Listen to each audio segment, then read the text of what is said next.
Backstage, the moments before stepping into the spotlight stretch endlessly. Each moment is amplified. Like with the roaring of the crowd, every sound is a reminder that the stage awaits you. In that moment, you realize that no amount of meditation or preparation suffices to feed the will for you to get on that stage. In that moment, you realize you better have something to say. Bob Dylan and Natalia Laforcade, two artists that don't share objective nor nationality, united by one thing: the ability to transcend the also common apathy of the world, the ability to reach deep down and place a seed of love, kindness, and justice. Since the beginning of his career, Bob Dylan has always been a champion of justice. It is said that his admiration for singer-songwriter Woody Guthrie set him on a path to spread the message of peace and civil rights. Having contracted Huntington's disease at the age of 40, even as his body failed, Guthrie's moral leadership over his fans only intensified. So much so that in 1952, a young Dylan found the need in him to carry his torch. Dylan's music is, oh, so simple. Like his song Blowing in the Wind, he presents himself as a simple, humble man. A man that stands against the great machine of war, not a fighting man. Just a man with a question. How many times? How many times must the cannonballs fly before they're forever banned? How many times can a man turn his head and pretend he just doesn't see? His efforts differ from other activists in that he doesn't try to force the world into a new order.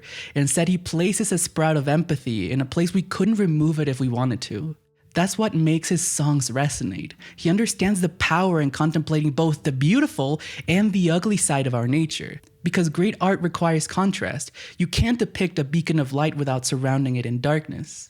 A message that reaches us not just through logic or argument, but something much deeper and much more ancient. The thing that makes art powerful is its ability to bypass the need to rationalize, thus making its message land in a more metaphysical place, a place where true understanding happens.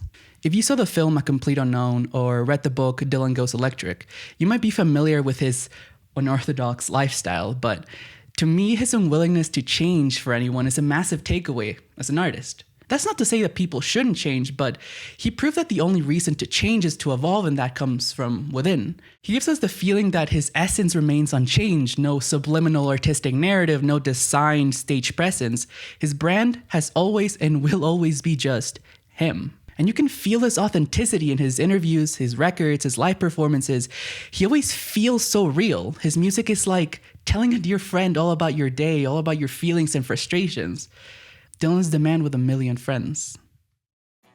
Decades later, and thousands of miles away in a small town in Veracruz, Mexico, a young girl by the name of Natalia Laforcade begins to make her stump in the world of early 2000s pop music. Born in a musical family, she had access to the highest music education. You see, her mother, Maria del Carmen Silva, was an acclaimed music educator.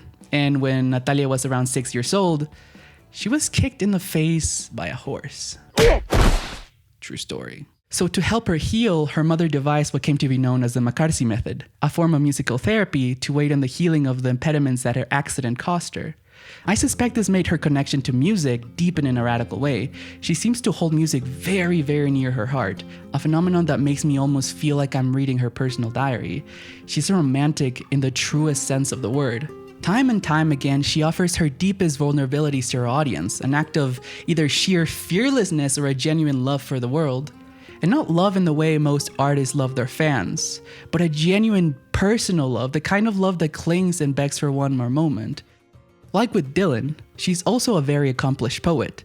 She is capable of conjuring the most compelling, vivid imagery with her lyrics. From the smell of coffee early in the morning to the joyful atmosphere of a Mexican party, both of which I swear to you I can almost smell and hear when I listen to her song Mi Tierra Veracruzana. She has achieved a level of artistry on par with a Renaissance polymath. She has combined several artistic disciplines and aligned them with her essence to maximize her expressive potential, a celebratory display of joy, love, and sexuality. There always comes a moment when an artist crosses for the first time into the world of fame. When years and years of playing for empty bars turns into festivals, arenas, or even stadiums. When that moment comes, Inevitably, they face a massive shift in how they view themselves in the world. Influence is a power whose energy is so grandiose that they're left either feeling bigger than the world or like the world is suddenly so much bigger. World reverence or reverence to the world. The choice that makes or breaks artistic careers. The battle of the ego. Even though artists nowadays tend to get a bad rap, it's wonderful to see how there are those who live outside the prerogative of self-obsession.